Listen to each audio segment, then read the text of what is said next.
अस्सलामु अलैकुम वरहमतुल्लाहि वबरकातुहू। मैं हूँ मोहम्मद शहाबुद्दीन रज़वी। उम्मीद कि आप तमामी लोग अल्लाह रब्बुल इज़्ज़त के फज़ल व करम से बहुत अच्छे होंगे। आज मैं दुरूद पाक के हवाले से हज़रत सुफियान सूरी रदी अल्लाह ताला अन्हु का बयान करदा वाक़या आपको बताने जा रहा हूँ। आप इसे ज़रूर बगौर समाअत करेंगे। हज़रत सुफियान सूरी रदी अल्लाह ताला अन्हु फरमाते हैं कि मेरे साथ एक शख्स हज के सफ़र पर था। मैंने उसे देखा कि हज के सफ़र के दौरान हत्ता के व तवाफ़ के दौरान मिना में मुज़दलिफ़ा में वह कदम नहीं उठाता जब तक कि वह दुरूद पाक न पढ़ लेता। हर कदम पर वह दुरूद पाक पढ़ा करता था। उसके कदम बाद में उठा करते थे। पहले अल्लाह के प्यारे हबीब हुजूर सरवरे कायनात अलैहिस्सलात व तस्लीम पर वो दुरूद पाक पढ़ लिया करता था। उसके बाद ही वह अपने कदम को उठाया करता था। हज़रत इमाम सुफियान सूरी रदी अल्लाह ताला अन्हु फरमाते हैं, मैंने उससे पूछा कि आप जो ये अमल कर रहे हैं, हर कदम पर आप दुरूद पाक पढ़ रहे हैं, दूसरा कदम रखते नहीं जब तक कि आप दुरूद पाक नहीं पढ़ लेते। क्या आप किसी हदीस या किसी रिवायत जो शरई इल्म है, क्या आप इल्मी सनद की बुनियाद पर ये काम कर रहे हैं? तो उसने कहा, मैं शरई सनद की बुनियाद पर ये काम कर रहा हूँ। लेकिन ऐ पूछने वाले, आप कौन हैं? चूँकि उस शख्स को ये मालूम नहीं था कि पूछने वाले हज़रत इमाम सुफियान सूरी रदी अल्लाह ताला अन्हु हैं। हज़रत इमाम सुफियान सूरी ने उसके पूछने पर जवाब दिया कि मेरा नाम सुफियान सूरी है। तो उस शख्स ने कहा कि वही इमाम सुफियान सूरी जो इराक के रहने वाले हैं। तो मैंने कहा, हज़रत इमाम सुफियान सूरी फरमाते हैं कि मैंने कहा कि हाँ, मैं वही इमाम सुफियान सूरी हूँ। तो उसने जवाब दिया कि अगर आप इमाम सुफियान सूरी रदी अल्लाह ताला न होते तो मैं हरगिज़ ये राज आपको न बताता। लेकिन मैं आपको ये राज ज़रूर बताऊंगा, इसलिए कि आप वक्त के इमाम हैं, आप जलीलुल क़द्र आलिम दीन हैं, इसलिए मैं आपको ये राज बताता हूँ। उसने बताना शुरू किया और हज़रत इमाम सुफियान सूरी रदी अल्लाह ताला अन्हु उसकी बातों को बगौर समाअत करने लगे। वो बयान करता है, मैं और मेरी वालिदा 1 साल पहले हज के लिए आए हुए थे। मेरी वालिदा दौरान तवाफ मुझसे कहा कि मेरे बेटे, मेरी ख्वाहिश है कि मैं काबतुल्लाह के अंदर जाकर अल्लाह रब्बुल इज़्ज़त की इबादत करूं, लिहाजा मुझे काबतुल्लाह के अंदर दाखिल करो। मैंने अपनी वालिदा की बातों को अमल में लाते हुए अपनी वालिदा को अपने गोद में उठाया और अपनी वालिदा को काबतुल्लाह के अंदर दाखिल किया।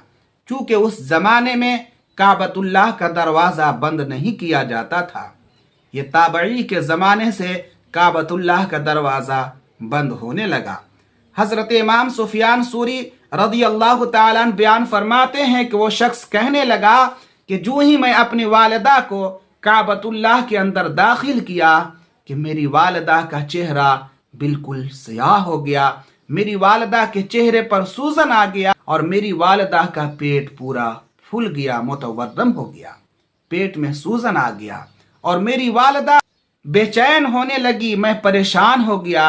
अपनी वालिदा की ऐसी मुसीबत देख करके मैं मायूस हो गया और मैं मायूस होकर अपनी वालिदा के करीब बैठ गया और अपने हाथों को रब तबारक व तआला की बारगाह में उठा करके फरियाद करने लगा कि पाक परवरदिगार आलम, मेरी इस जगह तेरे सिवा कौन काम आ सकता है? मुझे मुसीबतों से कौन नजात दिला सकता है? ए पाक परवरदिगार आलम, ऐसी हालत में अगर काबतुल्लाह के अंदर से अपनी वालिदा को निकालता हूँ तो बहुत सारे लोग तवाफ करने वाले जब हमारी वालिदा को इस हालत में देखेंगे तो मेरा मजाक उड़ाएंगे। ए पाक परवरदिगार आलम, मेरी लाज रख ले। उस वक्त मैंने देखा کہ ایک سفید لباس پہنے نورانی چہرہ والا کعبۃ اللہ کے اندر داخل ہوا اور اپنے دست مبارک کو میری والدہ کے چہرے کی جانب بڑھایا، میری والدہ کے چہرے کی جانب اپنی دست مبارک سے میری والدہ کے چہرے کی جانب اشارہ کیا۔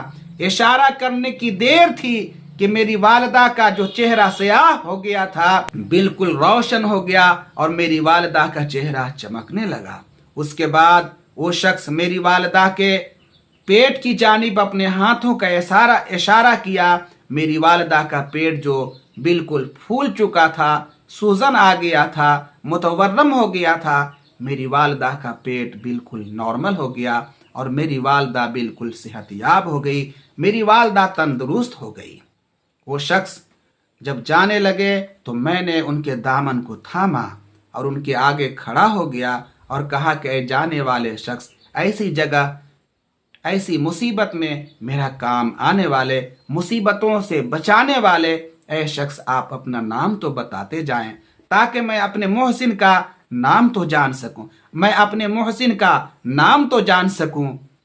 اس شخص نے کہا کہ قال انا نبیک محمد صلی اللہ تعالی علیہ وسلم، میں تیرا نبی محمد صلی اللہ تعالی علیہ وسلم ہوں۔ اے شخص، تیری والدہ اپنی زندگی میں مجھ پر کثرت سے درود پاک پڑھا کرتی ہے اور جو مجھ پر درود پاک پڑھا کرتا ہے میں اس کی مدد کیا کرتا ہوں۔ وہ شخص اللہ کے پیارے حبیب حضور سرور کائنات علیہ الصلاۃ والتسلیم کے دامن مبارک کو تھام لیا اور عرض کیا، اے پاک پروردگار عالم کے پیارے حبیب، آپ مجھے وصیت فرمائیے، میرے لیے کچھ نصیحت فرمائیے۔ تو اللہ کے پیارے حبیب حضور سرور کائنات علیہ الصلاۃ والتسلیم نے ارشاد فرمایا کہ اے شخص، اپنی زندگی میں معمول کا حصہ بنا لو، مجھ پر کثرت سے درود پاک پڑھا کرو، تمہارے قدم بعد میں اٹھیں اور پہلے مجھ پر درود پاک پڑھ لو۔ حضرت امام سفیان ثوری رضی اللہ تعالیٰ عنہ فرماتے ہیں کہ وہ شخص کہنے لگا کہ اس کے بعد سے میں اپنی زندگی میں معمول کا حصہ بنا لیا ہوں کہ میرے قدم بعد میں اٹھا کرتے ہیں اور پہلے اللہ کے پیارے حبیب حضور سرور کائنات علیہ الصلاۃ والتسلیم پر درود پاک پڑھ لیا کرتا ہوں۔